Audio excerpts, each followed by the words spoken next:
Once there was an evil wizard who made a mirror with his dark magic. If anything good or beautiful was put in front of the mirror, the reflection that showed back was only rotten and gray. The wizard laughed. He wanted to show his evil mirror to the whole world. He took it and flew up high into the sky. He flew so fast that the mirror started to shake. He could no longer hold on to it, and the mirror dropped. It smashed into many tiny, sharp bits of glass on the ground. The wind blew the glass all over the place. From then on, if one bit of that evil glass blew into anyone's eye, that person would see only the bad and dark in people, no more the good. So it was in that land. Years later, a boy named Kai and a girl named Gerda were friends. They lived next door to each other. Both of them had their bedrooms in the attic. When they opened their attic windows, they were so close they could reach out and touch fingers. An old gutter ran between the two roofs. In the gutter where water ran through, the families had planted a garden with vegetables and roses. It was like Kai and Gerda's very own garden. Now, Kai and Gerda's families were both poor. There were no toys to play with. But they didn't mind. They played in their garden on the roof and were happy. One day, Gerda and Kai were on the roof weeding their garden. All of a sudden, a gust of wind blew by. It blew a sharp bit of that evil glass right into Kai's eye. He stood up, stepping on the roses. "I don't want to weed this stupid garden anymore," he said. "Okay," said Gerda. "Do you know you're stepping on the roses? How about a clapping game?" But Kai cried out, "I don't care if I step on all the roses. And I never want to play with you, Gerda, ever again." The next day, Kai took his sled into town. Oh, that sled was so slow. A big white sleigh was coming down the road very fast. The sleigh came close to Kai, and as it did, it slowed down just a bit. Kai had an idea. He quickly tied the rope of his sled onto the back of the sleigh. Now he could ride behind on his sled. But what Kai did not know is that driving the sleigh was the evil Snow Queen.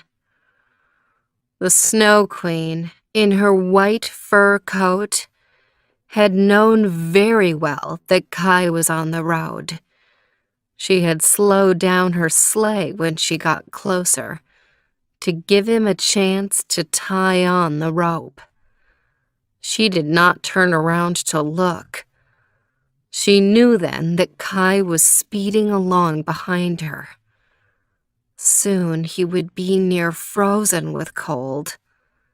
Then, she knew, it would be easy to make him hers. The Snow Queen drove on. When she knew Kai must be bitter cold, she stopped the sleigh. She went up to the boy. "You want to ride behind my big sleigh?" said the Snow Queen. "I can make it so you do not feel the cold." Kai shivered. "I will give you one kiss on your cheek. Then you will no longer feel cold." Kai nodded. She kissed him on the cheek. He no longer felt cold. "Now, one more kiss," said the Snow Queen. "With this one, you will forget all about Gerda and your family." Before Kai could say anything, the Snow Queen had kissed the other cheek. She laughed and said, "If I kissed you a third time on your forehead, you would die. But I have things for you to do for me back at my palace." Then she got into her sleigh and drove on. Kai did not return home that day, or the day after that. You can imagine how upset everyone was. They said poor Kai must have drowned in the river.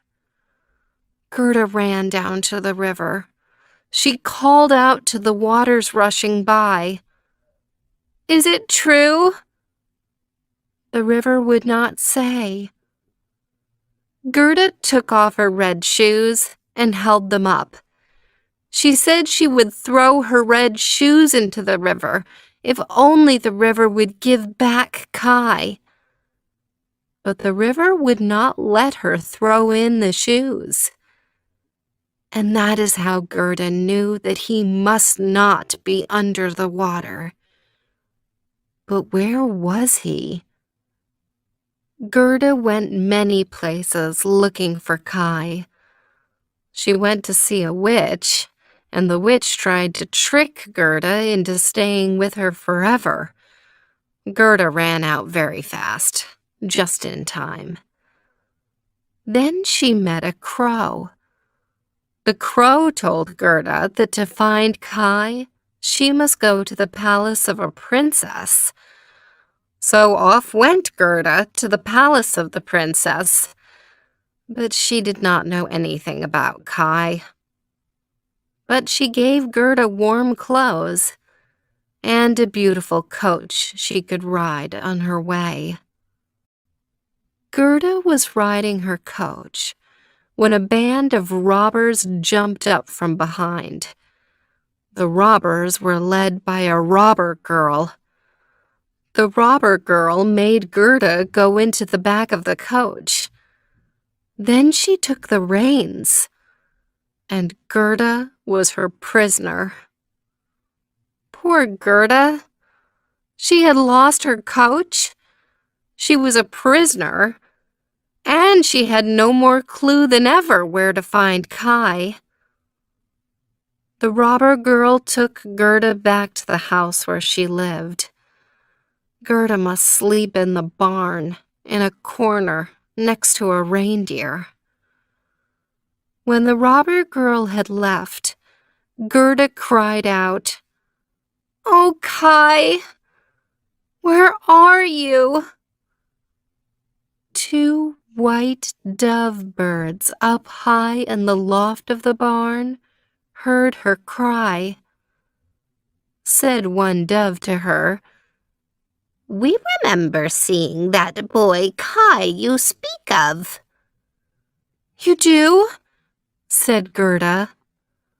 "What a sad day that was," said the other dove. "That was when the Snow Queen drove by on her sleigh. The boy Kai was riding behind on his sled, very fast."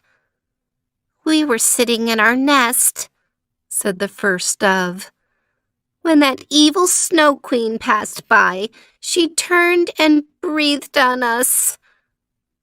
The dove could not finish, and the other one said, Only my brother and I lived after that. How terrible. I'm so sorry for you, said Gerda. But you saw my dear Kai? Where was the sleigh headed? Most likely the Snow Queen was going to her palace in Lapland, said the first dove. That's where there is snow and ice all year long. How will I ever find this place, Lapland? Said Gerda. Then the reindeer, who was roped to a post, spoke up. I know all about Lapland, said the reindeer. It's where I was born. Please, could you take me there? Said Gerda. Yes, I could, but only if you and I were free of this place. But who knows how long we must stay here? The robber girl was just outside the barn door all this time. She was not really so mean, after all. She went into the barn and cut the ropes that bound the reindeer. She helped Gerda mount the reindeer and gave her a cushion to sit on. She even gave Gerda a pair of fur boots, 2 loaves of bread, and a piece of bacon, too. Be off now, said the robber girl. Find your friend. Off like the wind flew Gerda and the reindeer. Well, together they rode and rode until it got dark. And then they needed to find a place to stay for the night. They knocked on the door of a hut. An old woman opened the door and welcomed them in. Gerda and the reindeer told her about their search to find Kai. The old woman said, You still have a long way to go to get to Lapland. The Snow Queen's palace is 100 miles away. How will we find it? Said Gerda. The windows of her palace burn with a blue light that can be seen for miles around, said she. You can't miss it. But when you get there, do not go right up to the palace. First, look for a cabin nearby with a red door. Inside that cabin lives a Lapland woman I know. The old woman picked up a piece of dried fish and wrote some words on it. Give her this fish, said the old woman, and she will help you. The next day, the reindeer and Gerda rode as fast as they could. They flew like the wind for 3 days. On the 3rd day, they saw blue lights from afar. When they got closer, they saw it was a large, dark palace. Nearby, just as the woman had said, was a cabin with a red door. Very cold they were by then, and hungry too, and glad when a Lapland woman opened the door and let them warm themselves by her fire. Gerda told her that they had come looking for her dear friend Kai, and that Kai was last seen with the Snow Queen. She handed the fish to the Lapland woman. She read the words on the fish 3 times. Then she put it in the pot on the fire for soup, as she never wanted to waste anything. Did it tell you anything at all? Cried out Gerda. The reindeer said, Something to give Gerda the power of 10 men? The power of 10 men, said the Lapland woman in a huff. That would be of very little use. There's nothing anyone can do for this girl that she cannot do for herself. She turned to Gerda. Your friend Kai got some bad glass in his eye. That is why the Snow Queen took him. By now, she has probably kissed him twice. That gives her full power over him. Surely something can be done, cried Gerda.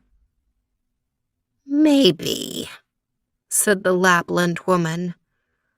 She turned to the reindeer. Take Gerda to the Snow Queen's palace. You will see a bush with red berries, half covered in snow. Put her down at the bush and wait for her there while she goes to find Kai. And Gerda, said she, turning to the girl, there is something you must know. When you find Kai, he will not want to leave. He is in her power. He thinks that her palace is the very best in the world. He has forgotten all about you. What will I do? Gerda cried out. Look at what you have already done, said the Lapland woman. Look at how far you have already come. And so Gerda mounted the reindeer, and off they went. The palace of the Snow Queen. Oh no, said Gerda after the cabin was no longer in sight. I left my fur boots behind. But there was no time to go back. So on they went. At the bush with red berries, Gerda climbed off the reindeer. There she was, with no boots, and her feet bare in the cold snow. But the queen's palace was right ahead of her, its blue lights burning in the windows. So Gerda walked on. As she went, she called and called for Kai. At last, there he was. He was sitting on top of a frozen lake, down on his knees. A throne sat on the lake, and it was empty. The Snow Queen had given Kai a job of setting pieces of ice into words. Other pieces